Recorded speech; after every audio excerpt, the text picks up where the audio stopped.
मीलाद एक मजलूम इंसान को भी मनाना चाहिए। मीलाद एक फकीर इंसान को भी मनाना चाहिए। मीलाद एक गरीब इंसान को भी मनाना चाहिए। बल्कि हजरात, मैं मुख्तसर करके इसे यूं अर्ज करना चाहूंगा कि सारी दुनिया में जितने भी इंसान बस रहे हैं, एक एक इंसान के ऊपर आका का एहसान है, इसलिए सारी इंसानियत को मीलाद बनाना। नारे तकबीर, नारे रिसालत, मसलके आला हजरत आमद मुस्तफा कॉन्फ्रेंस खतीब अहले सुन्नत मुफ्ती समीउल्लाह साहब क़िबला, नारे तकबीर, वाह सुभान अल्लाह। चाहे मुसलमान हो, चाहे हिंदू हो, चाहे ईसाई हो, चाहे यहूदी हो, किसी भी मजहब का मानने वाला हो, किसी भी धर्म को मानने वाला हो, मैं आज गोरा के इस मुकद्दस और मुबारक मिंबर से सबको ये पैगाम देना चाहूंगा कि ऐ दुनिया वालों, ऐ तमाम इंसानों, तुम्हारे सबके लिए जरूरी है कि आका अलैहिस्सलाम की पैदाइश की खुशी में सबको मिलाद मनाना चाहिए। वाह वाह वाह, सुभान अल्लाह, सुभान अल्लाह, माशाअल्लाह, लाजवाब, बहुत खूबसूरत, माशाअल्लाह, सुभान अल्लाह। नारे तकबीर, नारे रिसालत, मसलके आला हजरत उलमाए अहले सुन्नत, सुभान अल्लाह, सुभान अल्लाह, माशाअल्लाह। सबको यानी पूरी इंसानियत को मिलाद मनाना चाहिए। और जानते हैं मिलाद मनाने पर हमें क्या मिलेगा? मुख्तसर सी बात, आका अलैहिस्सलाम की यानी हमारे नबी मोहम्मद रसूलुल्लाह सल्लल्लाहु अलैहि वसल्लम की जब पैदाइश हुई तो आपका चचा अबू लहब, उसकी बांदी सुवैबा, क्या नाम था बांदी का? सुवैबा। सुवैबा ने अबू लहब के पास आकर खबर दी कि आए मालिक, आपके भतीजे मोहम्मद की पैदाइश हुई है। सुभान अल्लाह। अबू लहब ने मारे खुशी के अपने भतीजे यानी हम सबके आका मोहम्मद रसूलुल्लाह सल्लल्लाहु अलैहि वसल्लम की पैदाइश की खुशी में बरजस्ता कहा, ऐ सुवैबा, मैंने तुझे आजाद कर दिया और जा मेरे भतीजे मोहम्मद को दूध पिला। सुभान सुभान अल्लाह, सुभान अल्लाह, माशाअल्लाह। तो हजरात किराम, ये जो अबू लहब है, कौन अबू लहब? हमारे नबी का चचा। ये ईमान ना लाया था और ये ऐसा कतई काफिर था, ऐसा सड़ा काफिर था कि इसकी मजम्मत में कुरान करीम में आयत सूरत मुबारका नाजिल हुई, तब्बत यदा अबी लहब। ये सूरत नाजिल हुई इसकी मजम्मत में, इसकी बुराई में। तो वो कितना सख्त काफिर था अबू लहब, बहुत सख्त काफिर था। मगर हजरात, जब अबू लहब ने आका अलैहिस्सलाम का मीलाद मनाया, यानी आका अलैहिस्सलाम की पैदाइश की खुशी के मौका पर, पैदाइश के मौका पर खुशी का इजहार किया, खुश हुआ, तो अल्लाह ने उसके अजाब में कमी फरमा दी। सुभान अल्लाह, सुभान अल्लाह। और पीर के दिन, जिस दिन हमारे नबी की पैदाइश हुई थी, उस दिन उसने खुशी का इजहार किया था। हमारे नबी सल्लल्लाहु अलैहि वसल्लम की पैदाइश की खुशी में अपनी बांदी, अपनी लौंडी सुवैबा को आजाद किया था और खुशी का इजहार किया था। इसी खुशी के इजहार की वजह से पीर के दिन अबू लहब से अजाब को उठा लिया गया। सुभान सुभान अल्लाह, सुभान अल्लाह, माशाअल्लाह। हजरात गौर कीजिएगा, आका अलैहिस्सलाम की पैदाइश की खुशी में उसने आजाद कर दिया, अल्लाह ने उसे ये इनाम अता फरमाया, यानी अल्लाह ने उसके अजाब में कमी फरमा दी और पीर के दिन अबू लहब से अजाब को उठा लिया। तो हजरात गौर कीजिएगा, ध्यान दीजिएगा, जहनों में बिठाइएगा कि अबू लहब जिसकी बुराई कुरान में आई, अबू लहब जो एक कतई काफिर था, सड़ा काफिर था, उसने आका की पैदाइश पर खुशी का इजहार किया तो अल्लाह ने उससे पीर के दिन अजाब को उठा लिया। आज हम सच्चे सुन्नी मुसलमान अगर गौरा की सरजमीन पर महफिल मिलाद सजाएंगे और मनाएंगे, आका की पैदाइश की खुशी का इजहार करेंगे, इंशाअल्लाह अल्लाह हमारी भी खैर फरमाएगा, अल्लाह हमें भी जन्नत नसीब फरमाएगा। बेशक, सुभान अल्लाह, माशाअल्लाह, अल्लाह हमें भी इनाम अता फरमाए। क्या बात है, वाह, बहुत खूब। और हजरात, मैं ज्यादा कोई लंबा और चौड़ा खिताब ना करके आपको ये बताना चाहूंगा कि आपने समाअत किया, मैंने बताया कि एक बेटी को आका का मीलाद मनाना चाहिए। कौन बेटी? कि आका अलैहिस्सलाम की पैदाइश से पहले बेटियों को जिंदा दर गोर कर दिया जाता था, यानी जिंदा उन्हें दफन कर दिया जाता था।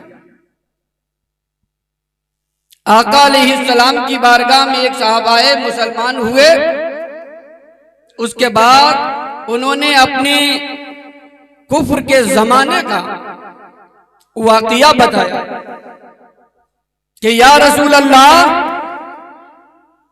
मुझे लंबे सफर पर जाना था, मेरी जो बीवी थी वो उम्मीद से थी, मैं तो लंबे सफर पर चला गया और कई साल के बाद घर पर वापस लौटा तो मैंने देखा कि मेरे घर के आंगन में एक नन्ही मुन्नी बच्ची खेल रही थी। सुभान अल्लाह, हज़रात कहिए सुभान अल्लाह। बेटी का जिक्र आया और हमारे आका अलैहिस्सलाम ने तो बेटी की बड़ी फजीलत जिक्र फरमाई। फरमाया गया है कि बेटी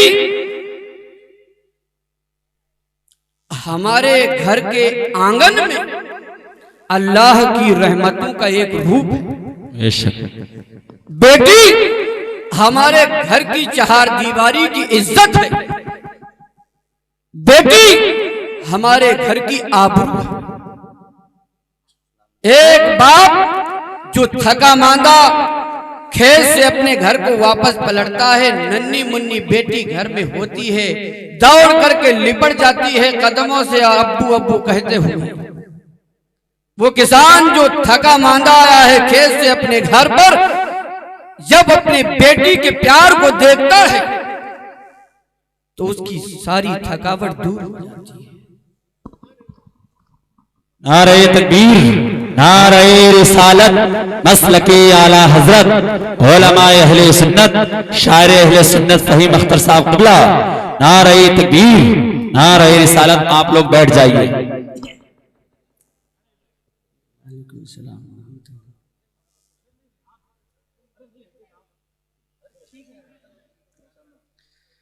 दुरूद शरीफ पढ़िए। अल्लाहुम्मा सल्लि अला सय्यिदिना व मौलाना मुहम्मदिन व बारिक व सल्लिम सलातन व सलामन अलैका या रसूल अल्लाह, या नबी अल्लाह, या हबीब अल्लाह। तो हज़रात किराम, मैं ये अर्ज कर रहा था कि वो जनाब कहते हैं कि मैं जब कई सालों के बाद अपने घर लौटा तो मैंने देखा कि मेरे घर के सहन में एक नन्ही मुन्नी बच्ची खेल रही थी। वो आई दौड़ती हुई और मेरे पैरों से लिपट गई और कहा, या अबता, यानी बड़े प्यार से, बड़े शीरीं और मीठे लहजे में, मोहब्बत भरे लहजे में बोली, अये अब्बू। वो सहाबी रसूल फरमाते हैं, या रसूल अल्लाह, मेरी वो जो बेटी थी उसका लहजा इतना मीठा था और मोहब्बतों भरा था, और मोहब्बतों भरा लहजा इस्तेमाल करके वो जो मेरे कदमों से लिपटी थी, तो अगर मेरे सीने में पत्थर भी होता वो भी पिघल जाता। मगर मैं जमाने की गलत रस्मों में पड़ा हुआ इंसान था, मुझे जर्रा बराबर तरस ना आया, रहम ना आया। बल्कि उसके बाद मैंने अपनी बीवी से कहा, तूने घर में सांप पाल रखा है और उसे तरबियत तो देखो, मोहब्बत कैसी सिखाई है। कहते मैंने ये कहा और दिल में सोचा कि जल्दी से फारिग हो जाए, अब इसको साइड करें। मौका पाकर मैं उसे सहरा में ले गया। सहरा में पहुंचा और मैं गड्ढा खोदने लगा। गड्ढा खोदने लगा। वो जो दिन था बड़ी तपिश का दिन था, गर्मी का दिन था। मैं गड्ढा खोदने लगा। खोदते खोदते यहाँ तक कि मैं पसीने से शराबोर हो गया। पसीने से शराबोर हो गया। मेरी पेशानी से पसीना टपकने लगा। मगर जब मेरी नन्ही मुन्नी प्यारी बच्ची ने देखा, मेरे करीब आई और अपने नन्हे मुन्ने हाथों से मेरी पेशानी के पसीने को पोंछा और कहा, अब्बू इतना क्यों परेशान है? इतनी तपिश का दिन है, अब्बू इतनी तकलीफ क्यों उठा रहे हैं? अब्बू और कोई वक्त निकाल लीजिएगा। अब्बू इतना परेशान क्यों हो रहे हैं? अब्बू आप देख नहीं रहे हैं कि आपके पसीना कितना आ चुका है? पसीने से शराबर हो चुके हैं। सहाबी रसूल अर्ज करते हैं, या रसूल अल्लाह, जब मैंने अपनी इस प्यारी नन्ही मुन्नी बेटी का लबो लहजा देखा और मोहब्बतों भरा ये अंदाज़े गुफ्तगू मुलाहाजा किया, वो लम्हा भी एक ऐसा लम्हा था कि ऐसे वक्त में अगर मेरे सीने में पत्थर भी होता वो भी पिघल जाता। मगर मुझे यहाँ भी तरस ना आया। मैंने गड्ढा जब खोद दिया, खोदने के बाद मैं ऊपर निकल के आया तो मैंने देखा कि मेरी प्यारी बच्ची के चेहरे पर खुशी के आसार थे। मेरी बेटी खुशी का इजहार इसलिए कर रही थी कि अभी तक मेरे वालिद मोहतरम, मेरे अब्बू जान परेशान थे, बराबर खोद रहे थे, सख्तियों, परेशानियों, मसाइब व आलाम का सामना कर रहे थे। अब उनकी परेशानी दूर हो गई है, मेरे अब्बू आराम से हो गए हैं। तो उसके आराम को देखकर, मेरे आराम को देखकर मेरी उस बच्ची के चेहरे पर खुशी के आसार थे। का मुझे फिर भी समझ में ना आया।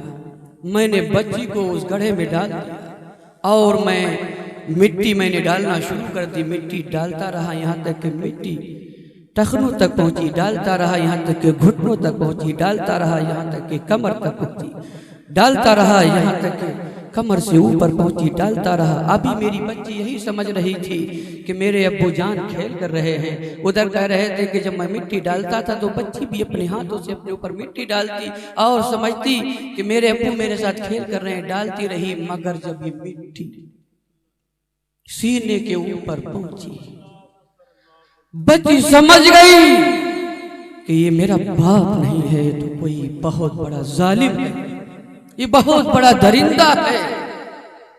बच्ची रोने लगी, चीखने लगी, हाथ जोड़ जोड़ करके कह रही थी, अब्बू मुझे बचा लो, अब्बू मुझे बचा लो, अब्बू मुझे बचा लो। मगर मुझे तरस न आया। मैं मिट्टी पर मिट्टी डालता रहा और वो अपने हाथों से मिट्टी को हटाती रही।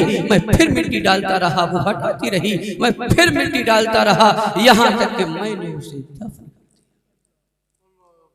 सिसकती रही, चीखती रही, आवाजें आती रही, अब्बू मुझे बचा लो, अब्बू मुझे बचा लो। मगर मुझे जर्रा बराबर तरस न आया, रहम न आया। मैं जमाने की गलत रस्मों के चक्कर में पड़ा हुआ था।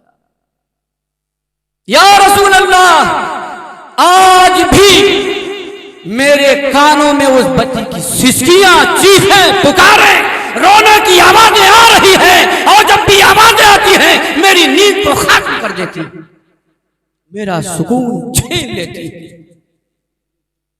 मोहतरम हज़रात, जब उसने ये अपना वाक़िया बयान फरमाया, सहाबी रसूल का बयान है कि हमारे आका अलैहिस्सलाम के चेहरे मुबारक से आंखों से आंसू बहने लगे। तो वहीं पे एक सहाबी रसूल थे, उन्होंने इशारा किया, घूर के देखा, बयान करने वाले सहाबी को कहा, बताना ये चाहा कि इतना दर्दनाक वाकया सुनाया कि हमारे आका अलैहिस्सलाम को भी परेशानी होने लगी, हमारे आका के आंसू निकल आए। इतना बड़ा दर्दनाक वाकया क्यों सुनाया? जब उन्होंने इशारा किया घूरा तो हमारे आका ने इशारा फरमाया, कहा है सहाबी बताओ। बताते रहे। मैं आपको इस वाकये से क्या दर्द देना चाहता हूं, यही बताना चाहता हूं। और आज वो लोग जो कहते हैं कि हम सारी दुनिया में तरक्की पैदा कर रहे हैं, सारी दुनिया को तरक्की दे रहे हैं, कह रहे हैं सारी दुनिया में हम इंसाफ का पैगाम देते हैं, मैं उन गलत दुश्मन अनासी ताकतों से कहना चाहूंगा कि जो पैगाम 1400 साल पहले हमारे नबी ने मोहब्बत का पैगाम दिया था और बेटी को बचाओ और बेटी को पढ़ाओ का पैगाम दिया था, तुमने नहीं पेश कर पाया। उन्हें बताना चाहूंगा और उन्हें करीब करना चाहूंगा और बताना चाहूंगा कि इस्लाम को पढ़ो और देखो आका के आने से पहले क्या हाल था एक बेटी का और आका के आने के बाद क्या मकाम मिला है और क्या रुतबा मिला है एक बेटी। एक बात नहीं, एक वाकया नहीं, हजारों वाकयात इस पर शाहिद हैं, गवाह हैं और बताते हैं। मैं अपनी तकरीर खत्म करना चाहूंगा मगर उससे पहले आपको आका अलैहिस्सलाम की हयात तय्यबा का, सीरत मुबारका का एक मुख्तसर सा वाकया आपके गोश गुजार करना चाहूंगा। मक्का शरीफ की सरजमीन है, एक खातून है जो निहायत ही गरीब है, जिसके पास पहनने के लिए लिबास नहीं, अगर लिबास भी है तो जगह जगह से फटा हुआ, जिससे उसका जिस्म नुमाया हो रहा है, जिस्म दिख रहा है। बेटे ने देखा, बेटे से रहा ना गया, अभी शूर की मंजिलों में कदम रख रहा था। उसने देखा तो बड़ा ही वो जज्बाती हो गया, कहने लगा माँ मुझसे रहा नहीं जाता, मैं चाचा जान के पास जाऊंगा, आपके लिए कपड़ा लेके आऊंगा। माँ जानती थी कि चाचा का मामला क्या है, उसका बर्ताव क्या है। माँ ने कहा बेटा नहीं नहीं, चाचा के पास मत जाओ, वहां तुम्हें कुछ ना मिलेगा। वो जज्बाती हो गया, उसने कहा नहीं माँ मुझे आपका ये हाल नहीं देखा जाता, मुझसे आपका हाल नहीं देखा जाता। माँ ने कहा अगर ऐसी बात है तो जाओ।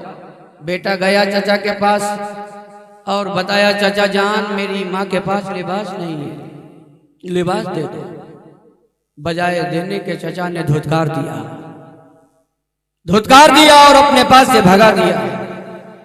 बच्चा रोते हुए आ रहा था, मायूस होकर के रोते हुए आ रहा था। रास्ते में एक साहब से मुलाकात हो गई।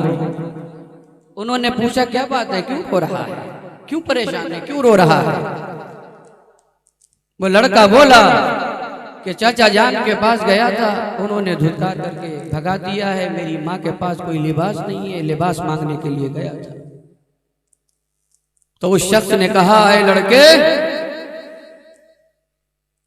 मुझे उम्मीद है कि तेरा काम हो जाए। कहा कैसे? कहा जा सहने हरम में, सुभान अल्लाह, सहने हरम में मोहम्मद नाम के एक शख्स बैठे हुए हैं, उनके पास चला जा, अपनी मांग को रख दे, मुझे उम्मीद है कि तू मायूस नहीं आएगा। बेटे ने सुना, उसके बाद माँ के पास गया, चचा का वाकया बताया और कहा कि एक साहब ने मशवरा दिया है कि सहने हरम में चले जाओ, मोहम्मद बैठे हुए हैं सल्लल्लाहु अलैहि वसल्लम, मोहम्मद बैठे हुए हैं और उनके पास से लिबास मांग लाओ। मगर ऐ माँ, वो शख्स जिसने मुझे वहां की रहनुमाई की, उसने ये भी कहा था कि सुन लो उनका धर्म कुछ और है, उनका दीन कुछ और है। माँ ने कहा बेटा ना ना वहां मत जाना, सुना है कि मोहम्मद के पास जो भी जाता है वो उसका दीन धर्म सब छीन लेते हैं, वहां मत जाना बेटा। मैंने सुना है कि जो भी मोहम्मद के पास जाता है उसका दीन धर्म सब छीन लेते हैं। बेटे ने कहा माँ मैं जरूर जाऊंगा, मगर उनसे पहले ही इकरार करा लूंगा, पहले ही बात कर लूंगा कि मैं तुम्हारा दीन नहीं मानूंगा। माँ ने कहा बेटा नहीं मानता है जा। बेटा गया, जब पहुंचा तो देखा सुभान अल्लाह से आका के करीब गया, बैठा, कहा सुन लो, मैं पहले ही एक बात बताए देता हूं, मैं आपका दीन कबूल नहीं करूंगा। हमारे नबी ने जब उसकी ये बात देखी तो हमारे नबी मुस्कुराए, फरमाया बेटा बताओ तो बात क्या है, बेटा बताओ तो बात क्या है। तो ये कहता है मेरी माँ के पास लिबास नहीं, मुझे लिबास चाहिए। जैसे ही आका अलैहिस्सलाम ने सुना, जो चादरें मुबारक ओढ़े हुए थे वो उतारी और उसके कांधों पे डाल दी। सुभान अल्लाह। वो लड़के, उस लड़के ने वो चादर ली और लेकर के माँ के पास गया और अपनी माँ को ओढ़ा दिया। माँ ने पूछा बेटा चादर तो ले आया है, धर्म तो नहीं बदला है। बेटा चादर तो ले आया है मगर अपना दीन तो बदल करके नहीं आया है। बेटा बोला माँ नहीं, मैंने तो पहले कह दिया था, मैंने पहले कह दिया था कि आपका दीन कबूल नहीं करूंगा। मैंने अपना दीन कबूल नहीं किया, मैंने अपना दीन नहीं छोड़ा है, मैंने मोहम्मद का दीन कबूल नहीं किया है, बल्कि जैसे मैं पहले अपने बुतों का वफादार था आज भी वफादार हूं। जब माँ ने सुना तो माँ की आंखों में आंसू आ गए। माँ ने कहा बेटा नहीं, अरे यही तो वो दीन है कि जिसे मानना चाहिए। सुभान अल्लाह, सुभान अल्लाह।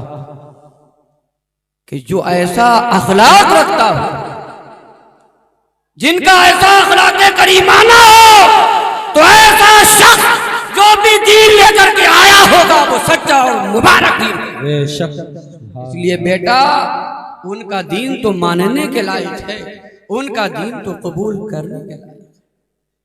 कलिमा पढ़ा और दोनों मुसलमान हो गए। हजरात, मैं इस आका अलैहिस्सलाम की सीरत मुबारका के इस मुख्तसर से वाक़िये से, इस मिंबर नूर के हवाले से आपको ये पैगाम देना चाहूंगा कि हमारे आका अलैहिस्सलाम ने जिस तरह से अपना अखलाक़े करीमाना, अपना अच्छा अखलाक पेश करके लोगों को मजहब इस्लाम के करीब किया, ऐसे ही हम गुलामों को भी चाहिए कि अच्छा अखलाक अपने गैर मुस्लिम भाइयों के सामने पेश करें और उन्हें भी अपने मजहब और अपने करीब उनके अखलाक के, उनके किरदार के जैसा कोई किरदार नहीं, उनके किरदार के जैसा कोई किरदार नहीं। जंग भी जीत ली और हाथ में तलवार। सुभान अल्लाह। व आखिरु दावाना अनिल हम्दुलिल्लाहि रब्बिल आलमीन। अस्सलामु अलैकुम।